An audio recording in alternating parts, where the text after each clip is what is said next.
20. There's so many bosses that are in Castle Crashers, at least according to the wiki and the frowny faces. I'll be ranking these bosses from 20 to 1 within these 5 categories with some controversial takes. Keep in mind, I don't play this game too much, so I ain't talking about glitches or juggles. And we're playing through on normal mode because I don't want to do full moon on insane.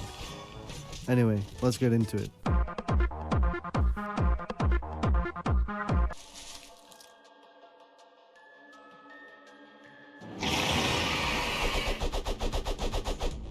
I don't think this is a surprise to a lot of people, but the Khan boss finds himself at the bottom of the list. No one likes it. It's got so many attacks where it just parries your way and you're playing a chase game with some fucking Khan. The positive will be the little Khans he drops, which is a cool aesthetic and makes it more enjoyable even though it's 1 HP. It takes so long to just beat this guy as he swindles away at any hit you get. Worst boss of the game, it's frustrating to play against. This automatically gets pit low due to it being the only boss that requires the use of an item, and after you just beat it up and dodge fire, that's it. I mean, you can even just spam it jumping in the air. Still better than calm because it's not infuriating. Now this is the easiest boss in the game, even above the likes of War Machine, because it is so easy to just keep hitting it with your ranged abilities.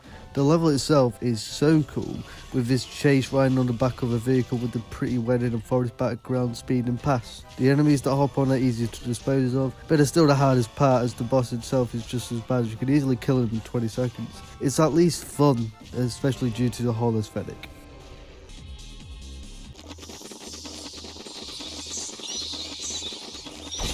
This probably shouldn't be this low, but I hate the bats and slimes in this level, so I probably just don't want to play through this cave ever again. It's really easy, especially for being a bit further into the game, and all he does is shit in lick.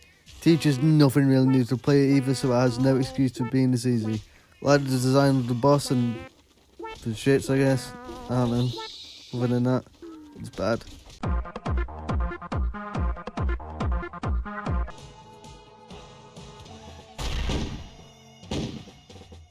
First boss of the game, and it does its purpose well, introducing the concept of bosses and bombs to the player. Very easy and not very entertaining. It's quite easy to just fucking spam mid-air, but I can respect that it teaches a beginner quite well.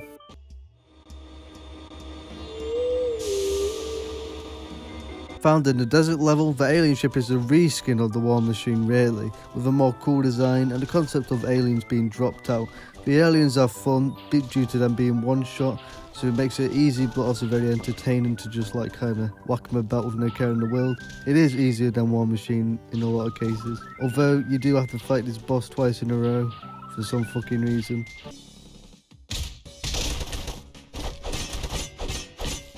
This boss is kind of annoying to play. From what I heard from people in the same mode, at least, it's definitely one of the hardest. The enemies are quite manageable and all you need to do is attack the mother a bit, although she does run away, which pisses me off every time, but it does keep the boss a bit balanced. Nothing to write home about though.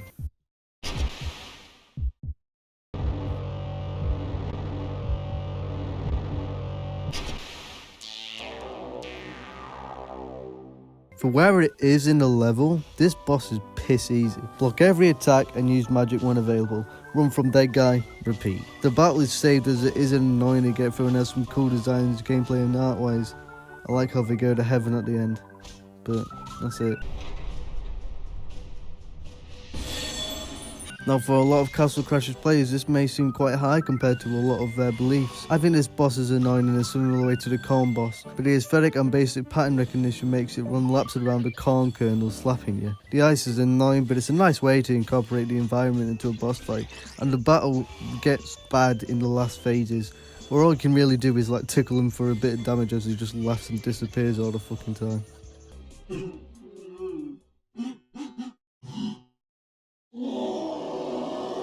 On the edge of good, Cyclops comes in with his cool ass saying and ending with the Terminator reference. Find itself as 2 main attacks, with one of them just being you blocking all the time. Gets a bit harder and more hyper when he speeds up his attacks near the end, but it is quite easy to defeat him, and it doesn't offer many unique attacks or points.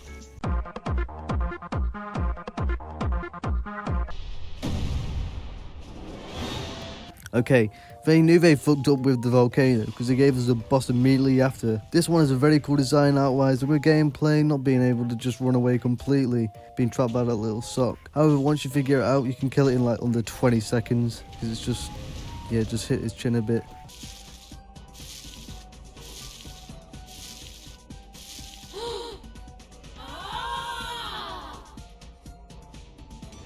This was a good balanced battle. I like the inclusion of Medusa and all the characteristics. Although this battle can be quite easy to get by, it's still good fun, I'd say. But it's nothing really memorable. It's probably the one I forget about the most, to be honest. This is just a fun and good boss, introducing how enemies can use magic abilities with buff versions of the bear. It's quite easy, with the hardest part being getting caught up in the tornado or the ram itself. The ram is a cool inclusion of how bosses can use pets as well as the player, and I thought that was kind of cool. It's easy, yet fun.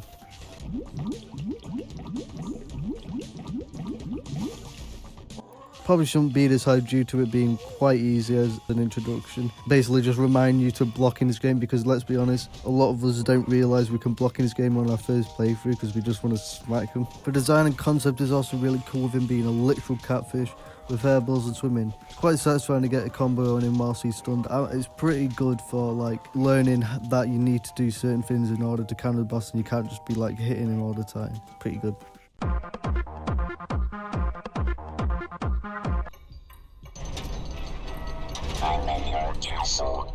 Admittedly, this boss is easy as you can choose the damage option or the suicide bombing option. I like the suicide one. I like that you are able to take different routes even if it's easier to blast through, especially in the last sequence where you can just one-shot them anyway. The reason this is so high is because it is satisfying seeing the paintings explode and all the creativity this boss shows, plus the fruit at the end. I love this level in general, and it finishes off with a pretty great boss fight, one of my favourite characters. Like at the start, you have to pay attention to all these different attacks and weak points, and as time you damage them and have to single them out. It is easy, especially when the hardest part is getting fucked by arrows and magic, which is the hand. I also like how we choose his fate, if we should kill him or not, which, well, I killed him.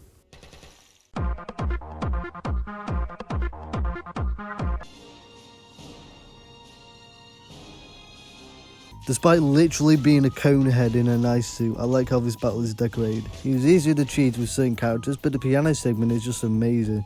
With him playing the piano and not being able to be attacked, teaching the player to just dodge and not do anything. For the first time, he is quite hard on new players, and I can admit, when dying on this level was trying to record this. The whole ending sequence is also really cool with Cyclops crying. I just think it's really cool. I don't really have a reason it's this high. Some fans of Castle Crashers will think I rank this way too high, especially with it being quite easy, but the cinematics and diversity of content make up for it. Even though the bottle phase is probably my favourite, ironically. It is just funny how they decided this is the phase they have to repeat, even though it's just a ball. The fake out with the chest is honestly pretty brilliant. For the first time, it showcases the wizard's deceitful energy.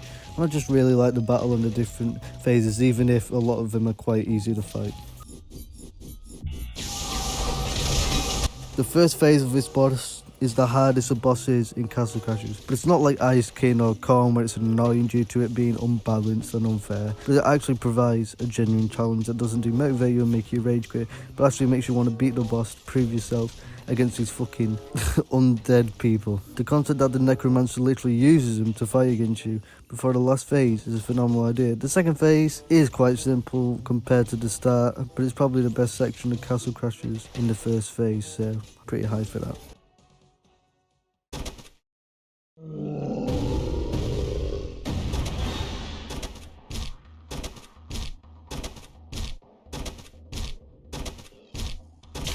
I know it's weird for the first boss to be the best, but so be it. Call it nostalgia from playing the demo a lot, but this boss is fucking awesome, even with it being the first you encounter. It's quite challenging when you first play the game. It teaches you how to recognise the attack patterns to deal with enemies. The attacks are all really well made and designed, especially the burpee does. Probably the most balanced boss in the game, and an amazing tutorial without it being boring, annoying, or too hard.